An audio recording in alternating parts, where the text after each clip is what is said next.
Vamos a empezar esta conferencia a modo de resumen sobre el gran engaño. Viene a ser la continuación de la conferencia anterior, de la número 82 de hace un año. Ahora ya llevamos más de 100 y pico largas. Y vamos a seguir con esta temática que parece que a pocos nos puede llegar a interesar, pero que realmente tiene una significación tremenda para cada uno de nosotros. La hemos titulado De Papa a Papa. Y como veis aquí, solo con las imágenes ya tenéis el compendio de lo que vamos a tratar. La oscura verdad sobre los jesuitas y su objetivo. Sabéis que este papa que ha entrado ahora es jesuita. Pues bien, vamos a destapar un poco quiénes son realmente los jesuitas. Antes de la dimisión de Benedicto XVI, vamos a situarnos.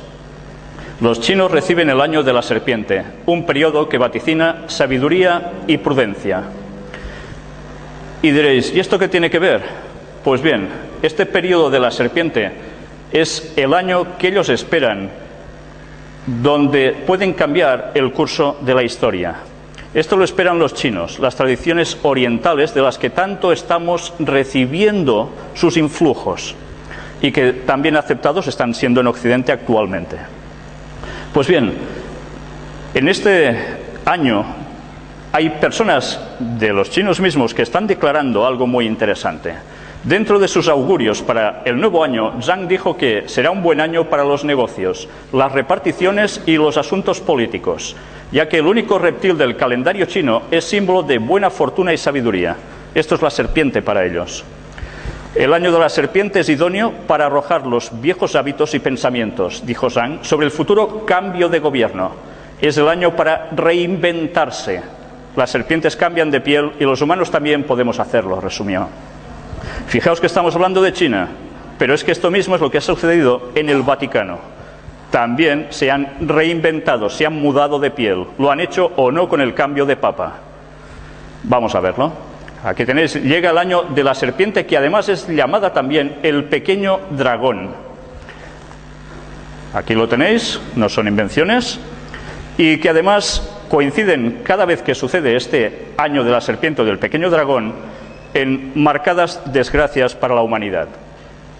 Año de la serpiente o pequeño dragón de agua significa cambio y desgracias.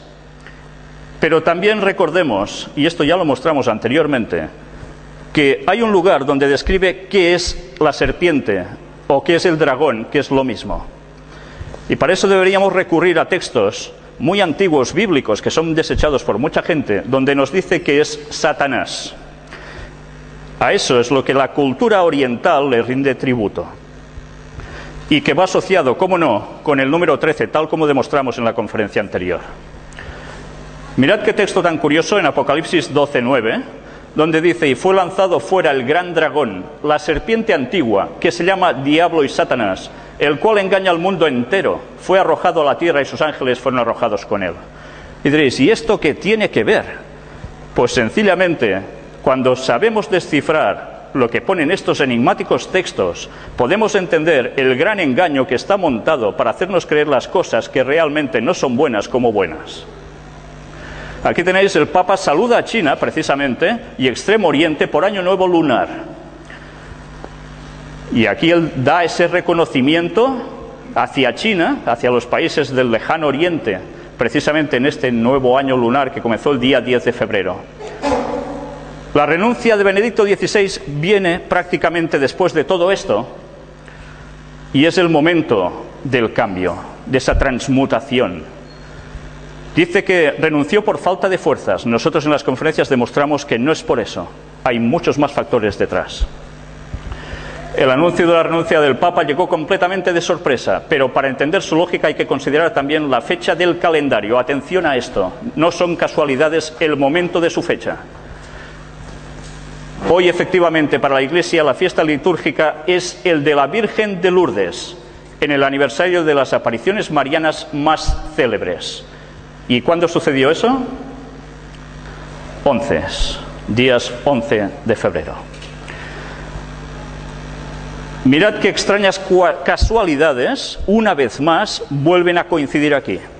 El Papa renuncia a los 85 años, 8 más 5, 13. Estamos haciendo numerología, lo que ellos trabajan habitualmente, que es cábala. en verdad, espiritismo. Día del anuncio, día 11, que significa aprobado por ley divina. Por eso eligió ese día. Hora anuncio, renuncia del Papa por los medios de comunicación a las 11:47, sumado da 13. Día y mes del anuncio, 11 del 2, sumado 13. Día del anuncio coincide con la celebración de la Virgen de Lourdes, que igual 11 de febrero da 13. Que, por cierto, quien se aparece allí no es la Virgen de Lourdes, como bien hemos demostrado. O se presentaba sus manifestaciones. Día, mes y año del anuncio, 11 del 2 del 2013. Sumado todo da 10. El 10 significa plenitud. 1 más el 0, que es igual a Dios. Fecha de emisión, 28 del 2 del 2013. Sumamos todo, nos da 18, que es 3 veces 6, el número de la bestia. Y además es el año de la serpiente o pequeño dragón de agua, que significaba cambio y desgracias. Satanás, número 13. Todas estas casualidades, entre comillas, no se han dado porque sí. ¿Hubo un mal presagio o una señal? ¿Recordáis esto? Fue precisamente cuando el Papa renuncia. Justo se manifiesta este relámpago con un estruendo enorme en la Basílica de San Pedro. Aquí lo tenéis más ampliado incluso. Pero mirad qué texto aparecía en Lucas 10:18, un texto bíblico. Y les dijo: yo veía a Satanás caer del cielo como un rayo. Justo, ¿dónde? En el Vaticano. La elección del Papa Francisco. Ya entramos en el cambio. Jorge Mario Bergoglio, nuevo Papa con el nombre de Francisco. Mirad bien la fecha del recuadro, 13 del 3 del 2013. Aquí lo tenéis, sumado todo, una vez más, nos da 13, y fue en un día 13. 13 es muerte y nacimiento, cambio total, transformaciones, 12 más 1 igual a Mesías. En ocultismo, satanismo, el 13 es Lucifer, Satanás. ¿Estos números han sido casualidades? Recordemos un extracto del gran engaño de la conferencia número 3 del año 2006, cuando hubo el cambio de pontificado de Juan Pablo II a Benedicto XVI.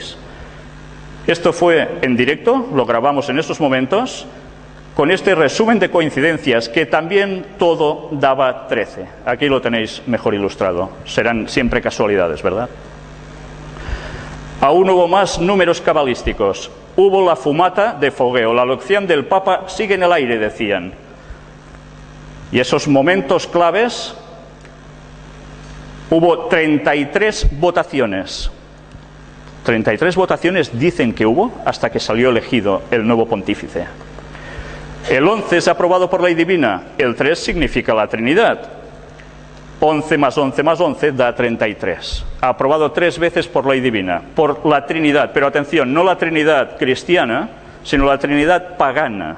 Eso debemos diferenciarlo y en las conferencias lo explicamos muy bien. Aquí tenéis al nuevo Papa, que precisamente salió al balcón. ¿Recordáis la escena? ¿La estuvisteis siguiendo en directo? Fue muy interesante porque se ven como las luces se encienden de la logia de San Pedro en ese balcón, pero van tardando a salir y no sabíamos por qué. Pero los que estábamos pendientes, los que sabíamos de qué iba el asunto, estábamos pendientes del reloj. Y justo cuando se cumplían las 8 con 13 minutos fue cuando apareció en el balcón. Ni minuto más, ni minuto menos. Además, las 8:23, en horario de tarde, si hacéis la transformación de los números, nos sale también 13. Aquí tenéis algo muy significativo. El jesuita argentino José Mario Bergoglio es el nuevo Papa con el nombre de Francisco. Es el primer latinoamericano y además el primer jesuita en la historia del Vaticano en ostentar el pontificado. Papa Benedicto XVI renuncia a los 85 años, da 13. Elegido Papa Francisco a los 76 años, que también da 13. La elección del Papa Francisco ha sido en la semana número 11 del año. La sede papal ha estado vacante 13 días. Fue ordenado sacerdote de la Compañía de Jesús por Monseñor Ramón José Castellano, arzobispo emérito de Córdoba, en Argentina, un día 13. ¿Y qué más sucedió? ¿Cuándo fue la hora de la fumata blanca? Las 19:06, que son las 7:06 p.m., que una vez más daba 13. Pues bien, además hubo esa intronización el día 19 de marzo, como no, tenía que dar 13, por supuesto. Y ahora vamos a ver precisamente más de esta numerología. Fue, como veis aquí, primer pontífice no europeo de la Iglesia en 13 siglos. Primer papa no europeo en 13 siglos. Papa con papa. Benedicto XVI regresa al Vaticano contento y con intención de dedicarse a la oración. Ya sabéis que se fue y luego regresa. Seguirá viviendo en el Vaticano. Mirad en qué fecha sucedió todo esto. 2 de mayo del 2013, sumado todo, evidentemente, ¿qué tenía que dar? Pues 13. El antiguo monasterio de clausura, donde él iba a vivir, fue precisamente instituido un día 13. ¿Y qué sucede también el 13 de mayo? Consagran el pontificado de Francisco a la Jornada Mundial de la Juventud a la Virgen de Fátima. El 13 de mayo en Fátima, el pontificado del Papa Francisco en la Jornada Mundial de la Juventud, que se realizará en Río de Janeiro, en julio de este año, serán consagrados a la Virgen María. Y como demostramos, las apariciones de la Virgen María son apariciones satánicas, no es la Virgen María. ¿Esto a más de uno les sorprende? Mirad las conferencias y veréis la demostración. Mirad cómo además, dice, así el cardenal patriarca le propuso a los obispos portugueses que esta consagración se hiciera el día 13 de mayo. Él mismo lo dijo. Seguimos avanzando para ir un poco más deprisa. Vamos muy justos de tiempo. Salen 13 por todas partes. Luego en vuestras casas, si tenéis las imágenes, podréis verlo perfectamente. Y vamos a ver esos primeros signos visibles de humildad de este nuevo Papa, que realmente están sorprendiendo y embaucando a muchas personas. ¿Qué empieza a hacer esta persona? Pues empieza a tener esos signos de sencillez, de energía, de humildad. Todos los cronistas hablan sobre ello. Incluso hay gente que se dedicó a poner en internet estas 7 diferencias básicas entre un papa y el otro, que rompía moldes de algo que parecía muy solemne y muy rico a algo que parece súper sencillo. El cambio está dando su efecto. Las personas están aceptando realmente que va de humildad. Él y todo el nuevo pontificado. Todo el mundo en pos de la bestia. ¿Qué estoy diciendo yo ahora aquí? Mirad, 132 países participaron en inicio de papado de Francisco. Tenéis a la izquierda a Joe Biden, de Estados Unidos, católico. Tenéis a la derecha a Angela Merkel, luterana, pero totalmente diciendo las mismas cosas que el papado está diciendo. Y en medio tenéis al jesuita Mariano Rajoy y al príncipe Felipe también, que estudió en la escuela de jesuitas. ¿Cómo no?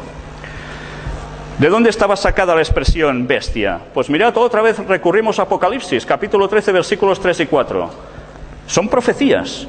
Vi una de sus cabezas como herida de muerte, pero su herida mortal fue sanada, y se maravilló toda la tierra en pos de la bestia.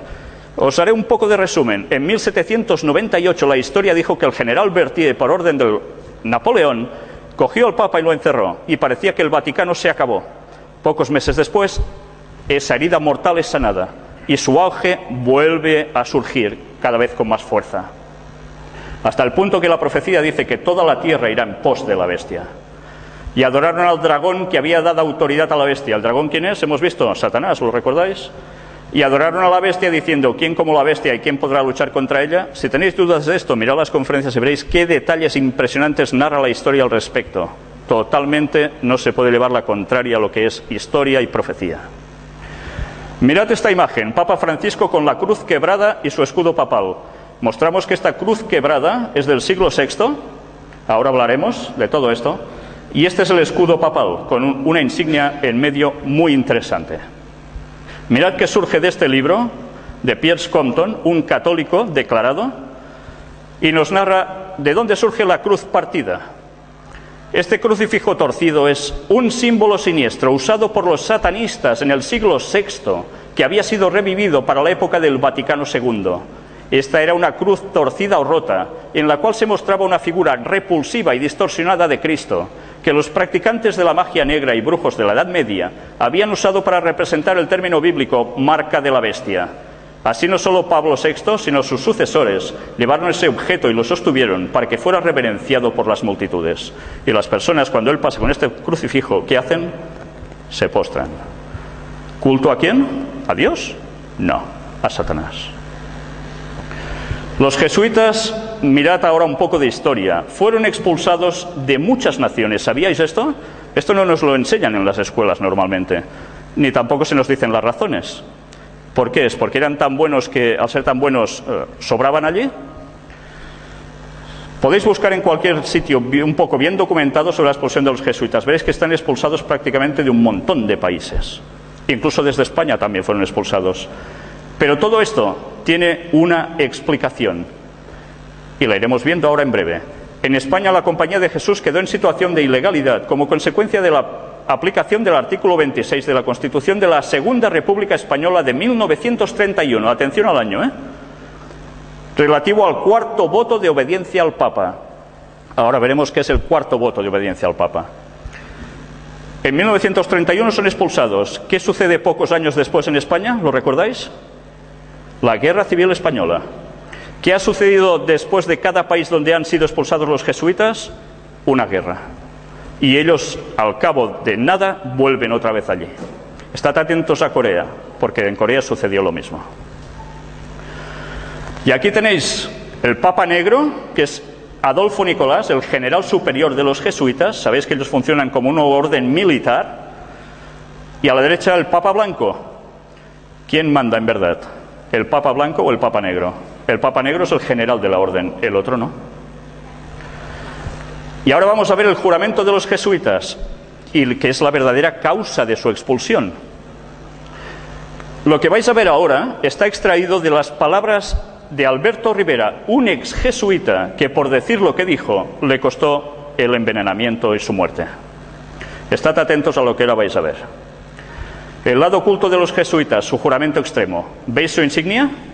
Luego hablaremos un poco. En este extracto nos dice: el propósito de la orden jesuita, formalmente establecido por el Papa en 1540, es destruir la reforma protestante. Ellos lo llaman la contrarreforma. Nicolini de Roma escribió: los jesuitas, por su mismo llamado, por la misma esencia de su institución, están ligados a buscar por cada medio, recto o malo, la destrucción del protestantismo. Esta es la condición de su existencia, el deber que ellos deben cumplir o cesar de ser jesuitas. Y aquí tenéis de dónde está extraído, 1894. Y ahora mirad el extracto del juramento de los jesuitas. Para este fin el jesuita profeso se tiene obligado a sí mismo con un juramento, parte del cual fue publicado en 1899. Y vamos a ver qué pone allí. Ahora yo renuncio y desconozco mi lealtad debida a cualquier rey herético, príncipe o estado, llámense protestantes o liberales, o la obediencia a cualquiera de sus leyes o magistrados u oficiales. Luego declaro que la doctrina de las iglesias de Inglaterra y Escocia, de los calvinistas, hugonotes y otros del nombre protestante o liberales, ser condenables, y ellos mismos ser condenables los que no abandonarán las mismas. Luego declaro que yo ayudaré, asistiré y aconsejaré a todos o a algunos de los agentes de su santidad en el lugar donde yo esté, en Suiza, Alemania, Holanda, Dinamarca, Suecia, Noruega, Inglaterra, Irlanda o América, o en cualquier otro reino o territorio al que yo vaya, y haré mi máximo esfuerzo para extirpar a los herejes protestantes o las doctrinas liberales y destruir todo pretendido poder, que sea legal o no. En 1981, Alberto Rivera denunció estas cosas. Aquí tenéis a Adolfo Nicolás, español. Ceremonia de introducción y juramento extremo de los jesuitas. Habla el superior. ¿Sabéis? Ellos tienen grados como la masonería. Los de abajo no saben nada. Creen en lo que hacen, son sinceros. Pero a medida que van subiendo se van enterando de realmente qué es lo que los mueve y qué función va a ser la suya. Hijo mío, hasta aquí tú has sido enseñado para actuar como el disimulador entre los católicos romanos, para ser un católico romano y para ser un espía aún entre tus propios hermanos, para no creer a ningún hombre, para no confiar en ningún hombre. Entre los reformadores, para ser un reformador. Entre los hugonotes protestantes franceses, ser un hugonote. Entre los calvinistas, ser un calvinista. Entre los protestantes, aquellos que protestan y están en desacuerdo con la institución católica romana, generalmente ser un protestante. Y obtener su confianza y buscar aún predicar desde sus púlpitos. Y denunciar con toda la vehemencia, emoción violenta, en tu temperamento a nuestra santa religión y al Papa, y aún descender tan bajo como para llegar a ser un judío entre los judíos, para que tú puedas estar habilitado a reunir toda la información para el beneficio de tu orden como un fiel soldado del Papa. ¿Sabéis qué es esto? Infiltración. Se harían pasar por protestantes, como grandes predicadores incluso.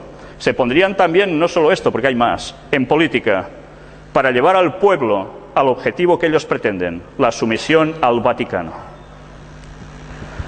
Y sigue hablando de todo lo que harían, y la verdad es que es realmente escalofriante, porque hablan de que si conviene matar, matarán.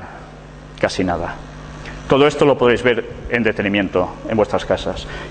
Mónita secreta de los jesuitas o instrucciones reservadas, esto aún se puede encontrar. ¿Era secreto? Se destapó. Aquí lo tenéis. Y aquí es donde Alberto Rivera explicó todas sus experiencias. Mirad que también apareció aquí. Los jesuitas fueron hace años expulsados de los territorios de España por conspirar gravemente contra el Estado y la autoridad del soberano, a costa de quien al mismo tiempo vivían y se expandían. Hay que tener presente que durante muchos años en el diccionario de la Real Academia Española, la palabra jesuita era definida como dos cosas: perteneciente a la orden jesuita o bien hipocresía. Esta última definición fue borrada en 1967, ¿por qué sería? En numerosos textos literarios, el hacerse el jesuita es el hacerse pasar por inocente sin serlo. Impresionante. Y vamos a ver unas frases célebres referidas a los jesuitas. John Adams, segundo presidente de los Estados Unidos de América. La historia de los jesuitas quizás no se ha escrito de forma muy elocuente y sin embargo está apoyada por autoridades incuestionables. La restauración de la orden jesuita en el año 1814, llevada a cabo por el Papa Pío VII, representó ciertamente un paso hacia la crueldad, la oscuridad y el despotismo y muerte. No me gusta la apariencia de los jesuitas. Si alguna vez ha habido algún grupo de hombres que ha merecido condenación aquí en la tierra y en el infierno, esta es la sociedad de Ignacio de Loyola, los jesuitas. Se los conocía muy bien, porque luego veréis qué hicieron ellos en Estados Unidos y que no nos han explicado en las escuelas. Abraham Lincoln, todos lo conocéis. La guerra civil americana nunca hubiera sido posible sin la siniestra influencia de los jesuitas. ¿Ahora entendéis por qué sucedió la guerra de secesión en los Estados Unidos? Querían someter la nueva nación a Roma, cuando surgió como protestantes. Samuel Morse, el inventor del telégrafo. Los jesuitas son una sociedad secreta, como tipo de orden masónica, pero con sobreañadidas horrorosas y detestables características, 1000 veces más peligrosa. Y mirad las instrucciones secretas de Loyola, su fundador. Finalmente, hagamos todo con tal grado de astucia que podamos ganar dominio sobre los príncipes, los nobles y los magistrados de cada lugar, para que estén listos a nuestra llamada y a nuestra disposición, incluso al punto de sacrificar sus propias familias, así como los más íntimos amigos, cuando digamos que es para nuestro interés y ventaja. Y todo esto es historia. ¿La conocíais? Os recomiendo este libro, Vatican Assassins, donde se muestran estas citas y muchas más con historia, todo con detenimiento. Aquí hay un pequeño extracto de este libro que habla sobre los jesuitas, de Eric John Phelps. Los jesuitas, ahora formalmente suprimidos por el Papa en 1776, estuvieron aliados con Federico el Grande de Prusia y Catalina de Rusia. El general jesuita estaba en control del rito escocés de la masonería y ahora buscaron una alianza con la casa masónica de los Rothschild en Inglaterra, de los cuales hemos hablado en las conferencias. Para lograr esto, el general jesuita escogió a un jesuita que era judío por raza, Adam Weishaupt. Weishaupt era un brillante instructor de ley canónica, el maligno Concilio de Trento, en una universidad jesuita en Bavaria, de donde precisamente es Angela Merkel. El del colegio jesuita de Ingolstadt se dice haberse iniciado la secta conocida como los Illuminati de Bavaria. ¿Os suena, verdad? Fundado por Adam Weishaupt. Su fundador nominal, sin embargo, parece haber tenido un papel subordinado, aunque conspicuo, en la organización de esta secta. ¿Y qué sucedió? En 1 de mayo de 1776 se crea la Orden de los Illuminati. Y así podríamos encontrar aún más cosas, hasta que llegaremos a unas frases de Napoleón que fue usado por ellos mismos y que después los citó. Los jesuitas son una organización militar, no una orden religiosa. Su jefe es un general de un ejército, no el mero padre abad de un monasterio. Y la meta de esta organización es poder. Poder en su más despótico ejercicio. Absoluto poder, universal poder. Poder para controlar el mundo por la voluntad de un solo hombre. Jesuitismo es el más absoluto de los despotismos y a la vez el más grande y más enorme de los abusos. El general de los jesuitas insiste en ser el amo, soberano sobre los soberanos. Donde quiera que los jesuitas son admitidos, ellos serán amos, cueste lo que cueste. Su sociedad es por naturaleza dictatorial y por lo tanto es el enemigo irreconciliable de toda autoridad construida. Cada acto, cada crimen, aunque sea atroz, es una obra meritoria si se comete para el interés de la sociedad de los jesuitas o por la orden del general. Y todo esto es historia. Hay más frases célebres y aún podríamos seguir así muchísimo más. Otro libro que os recomiendo, Los terroristas secretos, de Bill Hughes, donde veréis incluso quién estuvo detrás del hundimiento del Titanic. Increíble, ¿eh? Y otro libro imprescindible que no debería faltar en ninguna biblioteca, El conflicto de los siglos, escrito por Ellen White en 1827 a 1915, que vivió ella. El libro es de 1888. Mirad que escribió bien documentada sobre los jesuitas. Pasados los primeros triunfos de la Reforma, Roma reunió nuevas fuerzas con la esperanza de acabar con ella. Ya sabéis, la Reforma protestante iba contra el poder del Vaticano. Entonces fue cuando nació la orden de los jesuitas, que iba a ser el más cruel, el menos escrupuloso y el más formidable de todos los campeones del papado. Libres de todo lazo terrenal y de todo interés humano, insensibles a la voz del afecto natural, sordos a los argumentos de la razón y a la voz de la conciencia, no reconocían los miembros más ley ni más sujeción que las de su orden, y no tenían más preocupación que la de extender su poderío. El Evangelio de Cristo había capacitado a sus adherentes para arrostrar los peligros y soportar los padecimientos, sin desmayar por el frío, el hambre, el trabajo, la miseria, y para sostener con denuedo el estandarte de la verdad frente al potro, al calabozo y a la hoguera. Para combatir contra estas fuerzas, el jesuitismo inspiraba a sus adeptos un fanatismo tal que los habilitaba para soportar peligros similares y oponer al poder de la verdad todas las armas del engaño. ¿Por qué creéis que están siempre en los primeros puntos de conflicto los jesuitas? Son los soldados del Papa.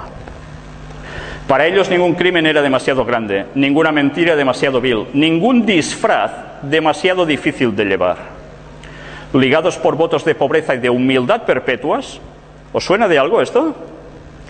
Estudiaban el arte de adueñarse de la riqueza y del poder para consagrarlos a la destrucción del protestantismo y el restablecimiento de la supremacía papal. ¿El nuevo papa jesuita no está mostrando estas facultades? Las mismas. La historia no cambia, los personajes siguen lo mismo.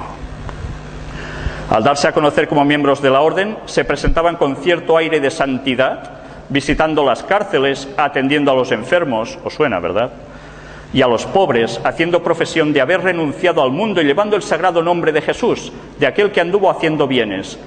Pero bajo esta ungida mansedumbre, ocultaban a menudo propósitos criminales y mortíferos. Era un principio fundamental de la orden que el fin justifica los medios. Según dicho principio, la mentira, el robo, el perjurio y el asesinato no solo eran perdonables, sino dignos de ser recomendados, siempre que sirvieran los intereses de la Iglesia. Con muy diversos disfraces se introducían los jesuitas en los puestos del Estado, por eso fueron expulsados, elevándose hasta la categoría de consejeros de los reyes y dirigiendo la política de las naciones. Se hacían criados para convertirse en espías de sus señores, establecían colegios para los hijos de príncipes y nobles y escuelas para los del pueblo, y los hijos de padres protestantes eran inducidos a observar los ritos romanistas. ¿Se dedican o no los jesuitas a la educación? Es su punto clave, ¿verdad? ¿Para qué creéis que es? Para preparar a los niños para después. Toda la pompa exterior desplegada en el culto de la Iglesia de Roma se aplicaba a confundir la mente y ofuscar y embaucar la imaginación para que los hijos traicionaran aquella libertad por la cual sus padres habían trabajado y derramado su sangre. Los jesuitas se esparcieron rápidamente por toda Europa y donde quiera iban lograban revivar el papismo. Para otorgarles más poder, se expidió una bula que restablecía la Inquisición. No obstante, el odio general que inspiraba, aún en los países católicos, el terrible tribunal fue establecido por los gobernantes obedientes al Papa, y muchas atrocidades demasiado terribles para cometerse a la luz del día volvieron a perpetrarse en los secretos y oscuros calabozos.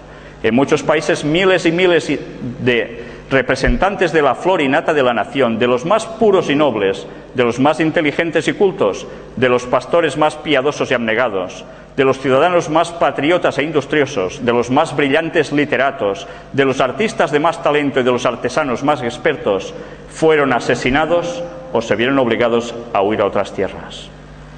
Y ahora los jesuitas vuelven a tener el poder. ¿Creéis que la cosa va a cambiar en verdad si no comulgáis con lo que ellos quieren? La religión ecuménica del nuevo orden mundial, este es su propósito. Este nuevo Papa va a trabajar especialmente para el ecumenismo, para ligar todas las religiones bajo un solo paraguas, pero con alguien mandando. ¿Sabéis quién, no? Lo adivináis. Pues mirad ahora qué aparece en la iglesia de San Ignacio de Loyola en Roma. El Papa asegura que proseguirá el camino del diálogo ecuménico. Está atándose totalmente con los judíos, sobre todo porque el Vaticano, recordad, quiere instalarse en Jerusalén y lo va a hacer todo para ello. Pero además se está uniendo con el Islam, se está uniendo con los protestantes, los ortodoxos, budistas y demás. Y sigue trabajando para ello. Vais a ver ahora una serie de fotografías de la maqueta de la futura iglesia mayor y principal de los jesuitas en Roma, con partes integradas de templos de todas las otras religiones, para conseguir una sola religión mundial. Esto no es ciencia ficción, esto ya existe. Aquí la tenéis. Vamos a ver algún pequeño detalle. ¿No veis construcciones típicas de Rusia, de iglesias rusas, ortodoxas? Mirad qué países aparecen también en sus pies, como España, ¿cómo no? ¿Os recuerda esto a algún otro lugar, verdad? Del mundo islámico, en Turquía. Pues ya veis, iglesias de protestantes, todo junto bajo un mismo paraguas. Ese es el trabajo del nuevo Papa.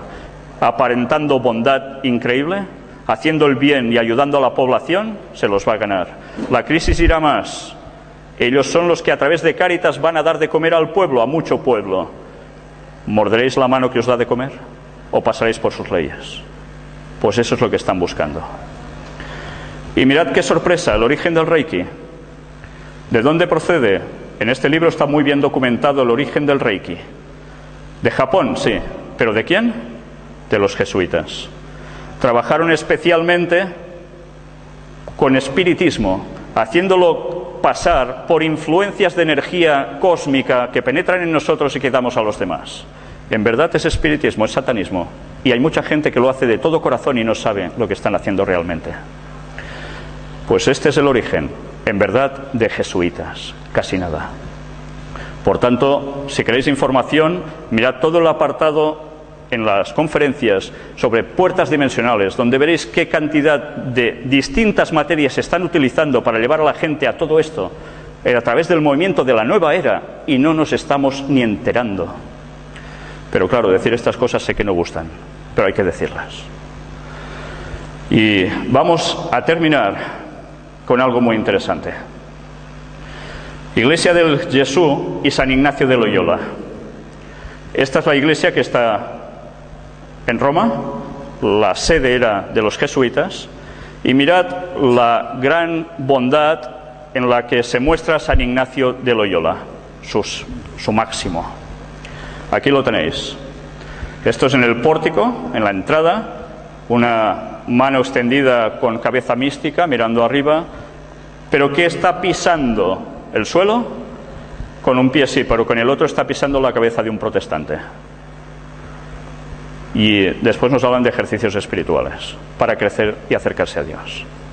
Este es el líder de los jesuitas, a quien el Papa obedece y quien va a mandar el mundo, y va dentro de poco a preparar una gran fiesta para todos, que os recomiendo que, como no veáis las conferencias, os van a pillar de lleno. Y esta es su insignia, IHS. Pero mirad que aparece también dentro una escultura donde se ve a la religión flagelando a la herejía, a los protestantes, pobrecillos, flagelándolos. Interesante bondad, ¿verdad? Y la cara de horror mientras son flagelados. ¿Sabéis? La historia se va a repetir.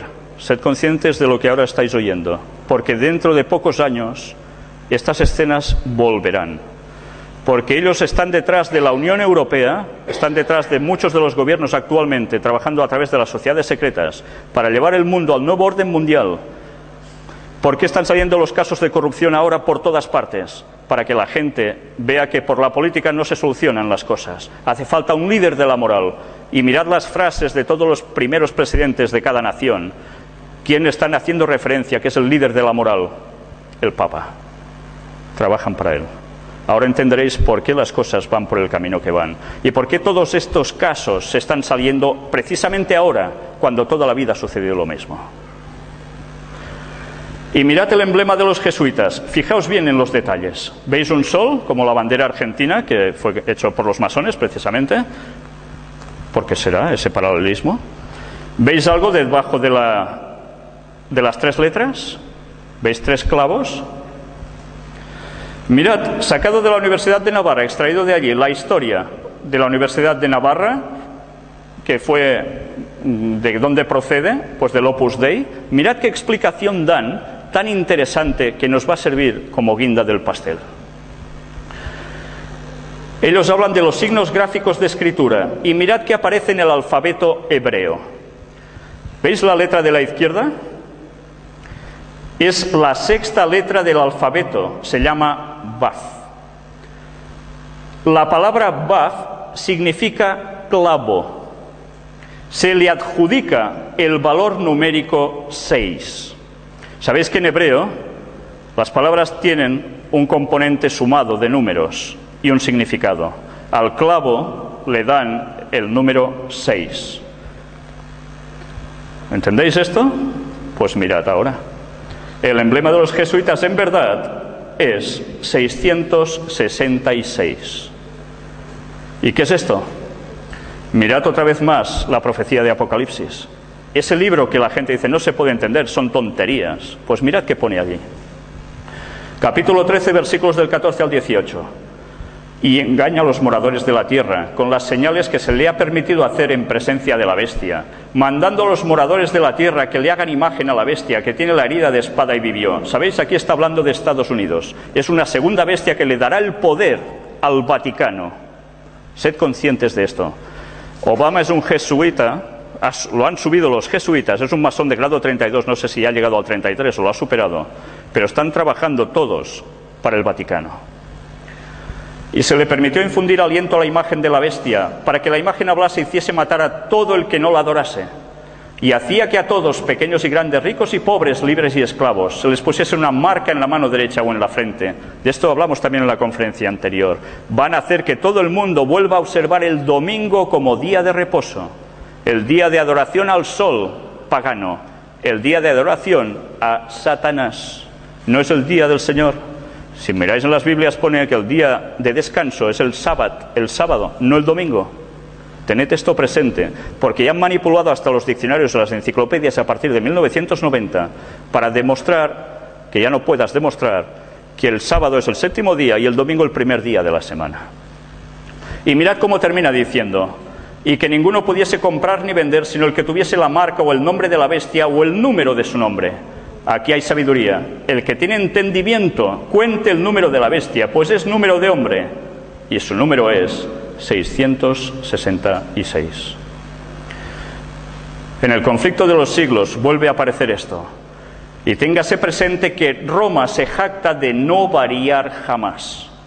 Los principios de Gregorio VII y de Inocencio III son aún los principios de la Iglesia Católica Romana, y si solo tuviese el poder, los pondría en vigor con tanta fuerza hoy como en siglos pasados. Pocos saben los protestantes lo que están haciendo al proponerse aceptar la ayuda de Roma en la tarea de exaltar el domingo. Mientras ellos tratan de realizar su propósito, Roma tiene su mira puesta en el restablecimiento de su poder y tiende a recuperar su supremacía perdida. Los protestantes están doblegando a Roma. Y termina diciendo Apocalipsis 18 algo que define la situación de la Iglesia Católica Romana. ¿Por qué creéis que ahora desde el Vaticano se fomenta la lectura de la Biblia, cuando en la Edad Media se quemaban las Biblias. Y se quemaba cualquiera que tuviese un solo texto escrito en su bolsillo. Porque ahora, como no pudieron acabar, porque salió la imprenta con Gutenberg y empezaron a publicar Biblias en el idioma del pueblo, mucha gente se dio cuenta del gran engaño que tenían montado con ese falso cristianismo que estaban pintando, que no tiene nada que ver con el real. Y mirad qué interesante lo que aquí pone. Ahora ellos dicen, leed la Biblia, pero nosotros somos los únicos que la pueden interpretar. Entonces no ganamos nada, ¿verdad? Después de esto, vi a otro ángel descender del cielo con gran poder y la tierra fue alumbrada con su gloria. Está hablando de un mensaje que se iba a dar a este mundo, justo antes de que suceda todo esto.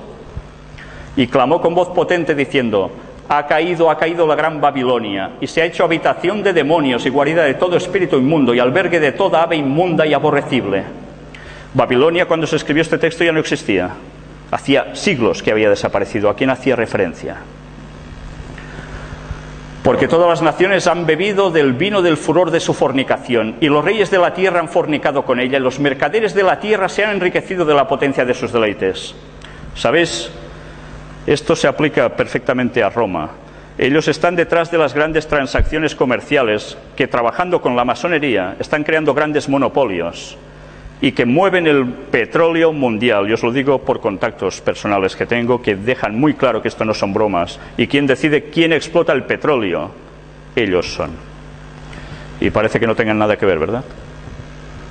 Y otra voz del cielo que decía, salid de ella, pueblo mío, para que no seáis partícipes de sus pecados ni recibáis parte de sus plagas, porque sus pecados han llegado hasta el cielo y Dios se ha acordado de sus maldades. Luego va a haber justicia. Están llegando a su límite y se avisa que cuando la gente sepa estas cosas, que busquen de verdad. Y sabéis, hace falta ser muy sincero, porque a veces podemos llevar muchos años creyendo cosas, conceptos que están equivocados. Y luego reconocer eso y decir, realmente hay otro camino, hace falta mucho valor.